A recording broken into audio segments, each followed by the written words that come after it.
जय हिंद दोस्तों, मैं आपका दोस्त आशीर्वाद। यह आज हमारी बीपीएससी की चौथी कड़ी है। इससे पहले हमने दो जीएस की 50-50 की, एक मैथ्स की 10 की, और यह आज फिर जीएस की हमारी यह चौथी कड़ी है। इसमें भी हमें जीएस वगैरह के बारे में देखना है, यह करेंट वगैरह है इसके बारे में देखना है। उससे पहले यह चैनल आपको, यह जो कक्षा है इन्फिनिटी वन एकेडमी की तरफ से लाई जा रही है, जो बिल्कुल निःशुल्क होगी।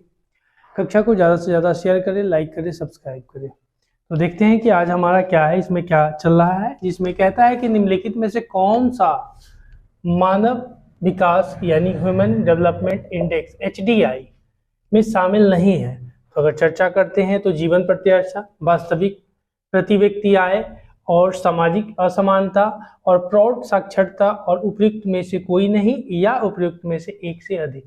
तो इसकी अगर चर्चा करते हैं तो सामाजिक असमानता जो है यह HDI में शामिल नहीं किया गया है। उसके बाद दूसरा, अनुसूचित जाति एवं जनजाति उद्यमी योजना की शुरुआत किस राज्य द्वारा की गई थी? तो राजस्थान, उत्तराखंड, बिहार, छत्तीसगढ़। तो यह बिहार का है, बिहार का एग्जाम भी हो रहा है, तो यह बिहार का है, बिहार द्वारा। भारत में कहता है कि भारत में सभी राष्ट्रीयता व्यापारिक बैंकों में बचत लेखों पर ब्याज दर का निर्धारित किसके द्वारा किया जाता है? तो इसमें आप ऑप्शन है संघ वित्त आयोग, भारत का वित्त मंत्री, उसके बाद भारतीय बैंक संघ और भारतीय रिजर्व बैंक।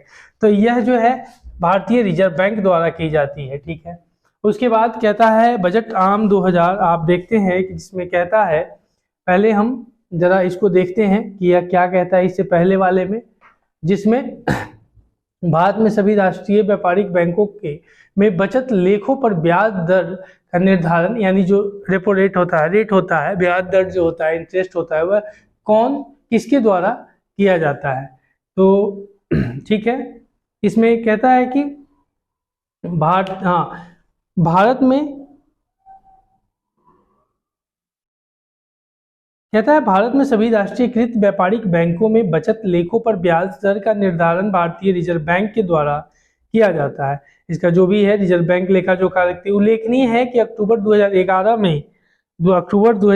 में RBI ने बचत खाते पर दिए जाने वाले ब्याज से नियंत्रित 2 शर्तों के साथ हटा दिया गया है, ठीक है, इसको हटा लिया गया RBI द्वारा। फिर उसके बाद देखिएगा, उसके बाद हमारा है, कहता है कि बिहार में उसके बाद कहता है आम बजट, जो बजट होती है, वर्ष 2020-21 में शिक्षा क्षेत्र के लिए कितने करोड़ रुपए का आवंटन किया गया है? तो यह आपका वैसे ये डेटा वाला है, ऐसे में लोग फंसते रहते हैं, ऐसी कोई बात नहीं है। इसमें ऑप्शन के तौर पर था 70,000, 99,300 करोड़, उसके बाद उसी तरह से यानी 1 लाख करोड़, फिर उसके बाद 1,38,000 करोड़। तो इसका ध्यान में रखिएगा, 99,300 करोड़, यह डेटा याद किया जा सकता है। कहता है अनुसूचित जाति एवं जनजाति के लिए सिविल सेवा प्रोत्साहन, जो सिविल सेवा यानी CS होती है, सिविल सेवा प्रोत्साहन योजना की शुरुआत किस राज्य द्वारा की गई? तो यह बिहार राज्य द्वारा की गई थी, जिसके द्वारा नीतीश कुमार साहब, उस समय मुख्यमंत्री, अभी भी वर्तमान में वही है, ने उन बच्चों को जो PT पास कर लेते हैं उनके लिए 50,000 की रकम, यह जो प्रोत्साहन योजना है 50,000 रुपये शायद, या 25 या 50,000 रुपये इसमें दिए जाते हैं, ठीक है। उसके बाद बिहार में रेशम उत्पादन से संबंधित तसर और रेशम की इकाइयां स्थित है। इसमें आप भागलपुर है, पटना है, नालंदा है, वैशाली है। तो यह भागलपुर में है। भागलपुर का आम के लिए भी यह जाना जाता है। फिर अभी हाल फिलहाल भी आपने देखे नए नए चीजों के बारे में। पटना बिहार की राजधानी है, नालंदा आप देखते हैं, और सबसे पहला विश्वविद्यालय जो नालंदा में, फिर वैशाली जहां महावीर का जन्म हुआ, इसके बारे में आगे। फिर सितंबर 2019 में दोहा कतर में आयोजित छठे Qatar international cup weightlifting championship का स्वर्ण पदक यानी गोल्ड मेडल जो है किसने जीता? तो इसमें है ओलेक्सी तोरोख्ती ने, उसके बाद नसीर सेलाल ने, फिर उसके बाद मीराबाई चानू ने, और राखी हल्दल नहीं, तो यह मीराबाई चानू जी द्वारा इसको जीता गया था। उसके बाद बिहार राज्य खेल प्रतिस्पर्धा का गठन कब हुआ? तो इसमें वर्ष 1980, वर्ष 1982 में, वर्ष 1986 में, वर्ष 1990 में। तो वर्ष 1986 में यह गठन किया गया था। ठीक है, आगे देखिएगा, दक्षेश यानी सार्क, ठीक है, साउथ एशियन ऐसे करके इसका फुल फॉर्म है। दक्षेश आंदोलन शुरू करने का उद्देश्य था, इसमें कहता है एक दूसरे के मामले में हस्तक्षेप नहीं करना, सैनिक संधि, वैज्ञानिक और सांस्कृतिक आदान प्रदान या क्षेत्रीय सहयोग। तो इसमें क्षेत्रीय सहयोग के लिए सार्क की स्थापना की गई थी। आगे देखिएगा, उसके बाद क्या कहता है, ध्यान दीजिएगा, यह हमारा जिसमें कहता है इंडिया विन्यास फ्रीडम, यह क्या है, इंडिया विन्यास फ्रीडम के लेखक जो है, राइटर कौन है, उसके बारे में देखिएगा। जवाहरलाल नेहरू है, अब्दुल कलाम आजाद हैं, और उसके बाद सरोजनी नायडू है और नयनतारा सहगल है। तो यह आप देखिए अब्दुल कलाम आजाद द्वारा इसका किया गया था। ठीक है, आगे देखिएगा, जिसमें कहता है इंडिया विन्यास फ्रीडम्स नामक पुस्तक की रचना अब्दुल कलाम आजाद ने की थी, और इसमें भारतीय स्वतंत्रता संघर्ष विशेषकर विभाजन की कहानी की विस्तृत विवरण है। आगे देखिएगा, चलिए उसके बाद फिर कहता है कि यूनेस्को, यह यूनेस्को आप देखते हैं जिसका फुल फॉर्म होता है United Nations Educational Scientific and Cultural Organization. देखिएगा, यह जो यूनेस्को है, कह रहा है यूनेस्को की कार्यकारी भाषा कौन सी है? तो अब अरबी है, अंग्रेजी है, रूसी है, मंदारियन है। तो यह चीन की भाषा है, यह चीन की भाषा, रूस रसिया की भाषा, और यह अरबी अरब क्षेत्रों की भाषा, और यहाँ की भाषा अंग्रेजी है क्योंकि सब लोग के लिए सहज होती है। तो कहता है, और यह दुनिया में सबसे अधिक बोले जाने वाली भाषा है, और दूसरे नंबर पर मंदारियन आती है। याद रखिएगा, यह चीन की भाषा है, चीन के लोगों द्वारा बोली जाती है, अन्य लोग भी बोलते हैं। देखिएगा, जो यूनेस्को है इसका हेडक्वार्टर की बात, जैसे इसमें यूएन का स्पेशल एजेंसी है, ठीक है, जिसमें फॉर्मेशन 16 नवंबर 1945 को यूनेस्को की स्थापना की गई थी। वर्ल्ड वॉर 1945 में ही 2 वर्ल्ड वॉर हुए थे, एक 1914 से 18 और दूसरा 1939 से लेकर के 45, 2 वर्ल्ड वॉर है। और यह इसमें 6 अगस्त और 9 अगस्त इस दिन को इस यहाँ पे नागासाकी हिरोशिमा पर इस दिन नागासाकी हिरोशिमा पर यहाँ बम गिराने के कारण से यह चर्चा में था, और जापान के नागासाकी हिरोशिमा पर अमेरिका द्वारा बम गिरा दिया गया था, जिसके कारण से वर्ल्ड वॉर जो भी था लगभग समाप्त हुआ। ठीक है, समाप्त हो गया। आगे देखिएगा, तो उसी के बाद इनका गठन किया गया, यूनेस्को का गठन आपने देखा कि इसका full form the United Nations Educational Scientific and Cultural Organization होता है। यूएनए का स्पेशल एजेंसी माना जाता है। और उसके बाद फॉर्मेशन 16 नवंबर को हुआ 1945 में। हेडक्वार्टर वर्ल्ड हेरिटेज सेंटर यानी पेरिस फ्रांस में है, और पेरिस जो है फ्रांस की राजधानी है, और इसी में हेड इसके है ऑड्रे एजोलिए, इसके हेड है ऑड्रे एजोलिए। ठीक है, आगे देखिएगा, उसके बाद इसी चीज को कहा क्या, देखिएगा जरा, जिसमें कहता है कि संयुक्त राष्ट्र संघ यूएनए की स्थापना 24 अक्टूबर 1945 को की गई थी, और इसकी कार्यकारी यहाँ से 16 नवंबर से प्रारंभ होती है काम की इसकी शैली। ये कहता है कि इसकी स्थापना 24 अक्टूबर 1945 में यूनाइटेड नेशन ऑर्गेनाइजेशन की स्थापना की गई, और इसका मुख्यालय न्यूयॉर्क शहर में स्थित है, और इसके प्रथम महासचिव त्रिगवेली नॉर्वे थे। ठीक है, प्रथम जो थे त्रिगवेली थे। आगे देखिएगा, फिर उसके बाद क्या कहता है कि फिर कहता है कि प्रथम एशियन खेल वर्ष 1951 में कहाँ खेले गए थे। ये जो खेल वर्ष था ये कहाँ खेले गए थे, तो ये बैंकॉक है, उसके बाद जकार्ता है, नई दिल्ली है, टोक्यो है।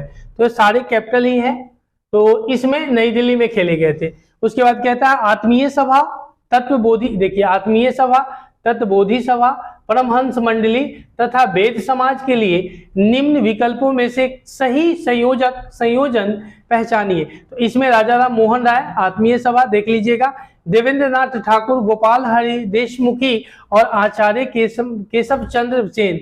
तो इसका जो है इन सभाओं के कौन संस्थापक थे? फिर कहता है गोपाल हरि देशमुखी, फिर आचार्य केशव चंद्र सेन और राजा राम मोहन राय और देवेंद्र नाथ ठाकुर। फिर है देवेंद्र नाथ ठाकुर, गोपाल हरि देशमुख, राजा राम मोहन राय और आचार्य केशव चंद्र सेन। और फिर आचार्य केशव चंद्र सेन, गोपाल हरि देशमुख और राजा राम मोहन राय और देवेंद्र नाथ ठाकुर। तो इसका प्रथम होगा, क्योंकि आपको भी याद होगा आत्मीय सभा इनके द्वारा राजा राम मोहन। फिर ऊपर से देख रहे हैं कि तत्वबोधि सभा, या आप इनके बारे में देख लीजिए, राजा राम मोहन। फिर उसके बाद देवेंद्र नाथ ठाकुर, परमहंस गोपाल हरि देशमुखी, और यह क्या है, और वेद समाज के इसमें आचार्य केशव सेन। तो ये सारे उससे संबंधित है, उसके बारे में पूछता है। फिर देखिएगा संयुक्त राष्ट्र संघ यूएनओ के प्रथम महासचिव, तो देखते हैं इसके बारे में।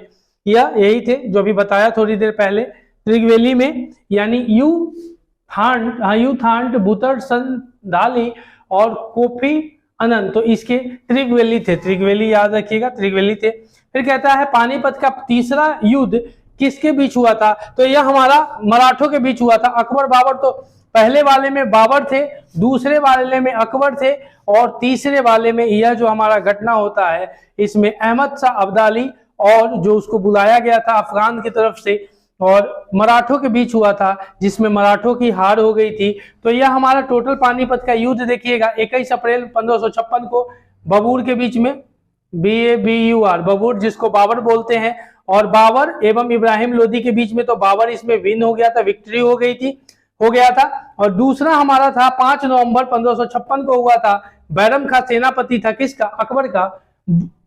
अकबर का सेनापति था, और हेमू के बीच में जो शेर शाह सूरी का सेनापति था।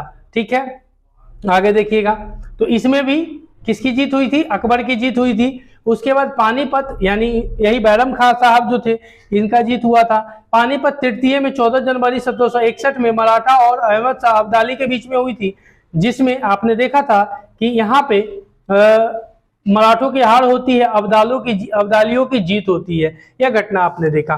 फिर देखते हैं जरा, कहता है कि अपनी राजधानी को दिल्ली से दौलताबाद ले गया था। तो यह मोहम्मद बिन तुगलक द्वारा दिल्ली से दौलताबाद अपनी राजधानी को ले गया था। उसी तरह से देखते हैं, ऑप्शन इसमें था अलाउद्दीन खिलजी नहीं था, मोहम्मद बिन तुगलक यही था, और फिरोज तुगलक और इब्राहिम लोदी। तो यह आपने देखा कि मोहम्मद बिन तुगलक द्वारा किया गया था। मराठा प्रशासन में प्रधानमंत्री को क्या कहा जाता था? तो जो मराठा होते थे उसमें देखिएगा अमात्य कहा जाता था, अमात्य। फिर उसके बाद पंडित। तो अमात्य जो मंत्री होते थे, या अमात्य मंत्री की अगर बात करते हैं, तो यह जो घनानंद था उनके समय में, यह जो 300 आसपास या BC में था, या इसको सत्ता से उतार करके फिर आपने देखा कि चंद्रगुप्त मौर्य ने सत्ता काबिज किया। तो यह अमात्य उसी समय मंत्री को कहा जाता था। पंडिता राव नहीं थे, पेशवा। उसके बाद आप देखते हैं प्रधानमंत्री, तो मंत्री को पेशवा कहा जाता था, पेशवा बाजीराव का नाम आपने सुना होगा। उसके बाद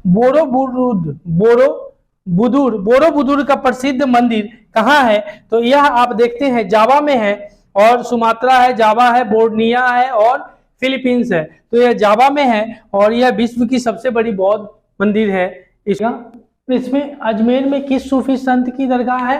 तो यह मुइनुद्दीन चिश्ती जी की है, सलीम चिश्ती की नहीं है, और बाबा फरीद की भी नहीं है, हजरत निजामुद्दीन दिल्ली की है। उपयुक्त में से यही संख्या है। 20 निम्नलिखित में से दक्षिणी भारत में विजय प्राप्त करने वाले, तो यह शेर शाह थे, जिन्होंने हुमायूं को हराने का काम किया था। 1540 से लेकर के 1545 तक इन्होंने भारत की दिल्ली की सत्ता पर यानी राज किया था। निम्नलिखित में से किस मगध शासक ने अपनी राजधानी राजगिरी की? तो यह उदयनी था। यह मौर्य वंश का एक राजा था, यानी उसी ने यह अपना शासन किया। उसके बाद अन्नागार निम्नलिखित में से कहाँ मिलेंगे? तो यह मोहनजोदड़ो में अन्नागार मिलने हैं। फिर वर्ष 2011 की जनगणना के अनुसार सर्वाधिक जनघनत्व किस राज्य का था? तो यह बिहार का था, 1102 के आसपास। 1102 कुशल स्थानीय स्वशासन प्रणाली के लिए दक्षिण भारत का कौन सा राजवंश प्रसिद्ध था? पल्लव है, चोल है, वाकाटक है, राष्ट्रकूट, और ये तो आपको पता है, तो ये चोल है। कहता है सांची के स्तूप का निर्माण किसने करवाया? तो अशोक है, कनिष्क है, बिंदुसार है, चंद्रगुप्त मौर्य, और ये है तो अशोक ने करवाया, और यह एमपी में है। ठीक है, आगे देखिएगा, एमपी मध्य प्रदेश से लगभग 160 किलोमीटर पड़ती है इसकी दूरी, भोपाल से, मध्य प्रदेश की राजधानी। उच्च शिक्षा का केंद्र वल्लभी किस राज्य में स्थित था?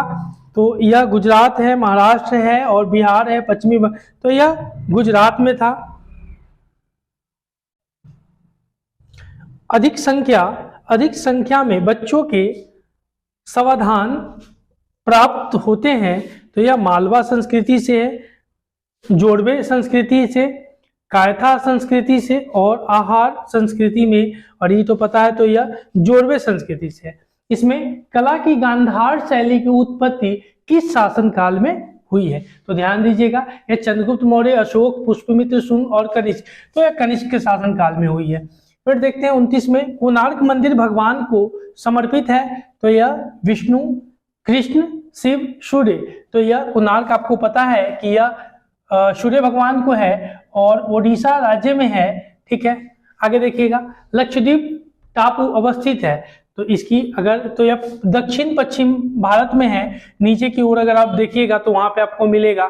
फिर उसी के बाद कहता है भारत किस राज्य में सबसे अधिक चावल होता है? तो पश्चिम बंगाल में सबसे अधिक चावल, 3 फसलें चावल की होती है। हाँ, लेकिन धान का कटोरा पूछेगा, धान का कटोरा छत्तीसगढ़ को कहा जाता है, छत्तीसगढ़ को कहा जाता है। आगे देखिएगा, टिहरी बांध किस राज्य में स्थित है? तो ये उत्तराखंड में है, टिहरी डैम। आगे देखिएगा, भारतीय पर्यटक के स्वर्ण त्रिभुज में सम्मिलित शहर है, जैसे आगरा है, दिल्ली है तथा जयपुर है, मथुरा, आगरा, तो स्वर्ण त्रिभुज में पर्यटक के तौर पर तो आगरा को ताजमहल के लिए, दिल्ली को बहुत सारे ऐसे चीज है जो इंडिया गेट वगैरह आप देखते हैं उसके माध्यम से, और बहुत सारे आप सूफी संत के दरगाह है, फिर पुरानी किला, ये सब है। फिर इसको तो आगरा, दिल्ली, जयपुर के लिए। फिर जवाहरलाल नेहरू बंदरगाह कहाँ अवस्थित है? तो यह मुंबई है, कोलकाता, चेन्नई, कांडला और एक्सेट्रा, ई वाला, तो यह मुंबई में जवाहरलाल। ठीक है, आगे, भारत के निम्नलिखित किस उद्योग में सर्वाधिक संख्या में महिलाएं हैं? तो यह चाय में है, क्योंकि यह सस्ता श्रम होता है, असम वगैरह में इसमें महिलाएं, या कहीं भी चाय में ज्यादातर महिलाओं को इसमें शामिल किया गया है। आगे देखिएगा, भारत के किस राज्य में लौह अयस्क का सर्वाधिक उत्पादन होता है? तो यह आप देखते हैं कि उड़ीसा में होता है। फिर निम्नलिखित में से कौन भारत का सबसे बड़ा ग्लेशियर है? तो यह सियाचिन वाला जो हमारा क्षेत्र है वह भारत का सबसे बड़ा ग्लेशियर है। फिर कौन सी जनजाति दीपावली का शोक का त्योहार मनाती है? तो यह खासी नहीं है, मुंडा नहीं है, भील नहीं है, या थारू है, इसे मनाने का काम करता है। और निम्नलिखित में से कौन रंपा विद्रोह से संबंधित है? तो इसमें बिरसा मुंडा या नहीं है, कुशल कुबरकर ये भी नहीं है। उसके बाद अल्लाड़ी, सीतारमन, राजू और मंगल पांडे, तो मंगल पांडे आपको 1857 के विद्रोह से है, और यह अल्लाड़ी सीतारमन यह है। ठीक है, तो पागलपंथ की स्थापना किसने की थी? तो इसमें आप देख सकते हैं, इसका बी होगा करमशाह। ये हमारा अंतिम क्वेश्चन था इस पूरे टेस्ट का। तो इसको ज़्यादा से ज़्यादा शेयर करें, लाइक करें, सब्सक्राइब करें, ताकि हम आपके लिए और एफर्ट कर सकें। आप लोगों का बहुत बहुत धन्यवाद। हमारी निरंतरता पे आप लोग भी लगे रहें, और सुनिश्चित करेंगे हम हर मार्ग को, अगर साथ हो आपका तो कुछ भी कठिन नहीं है, सब सफल होंगे मार्ग आपके। और आपका जो लक्ष्य है, हमारा निश्चय है, किसी भी तरह हम अपने लक्ष्य से पीछे नहीं हटेंगे। हमें क्रैक करना है बीपीएससी, तो आप लोग लगे रहिए इसमें। तब तक के लिए फिर अगली कक्षा का इंतजार करें। जय भारत, जय हिंद।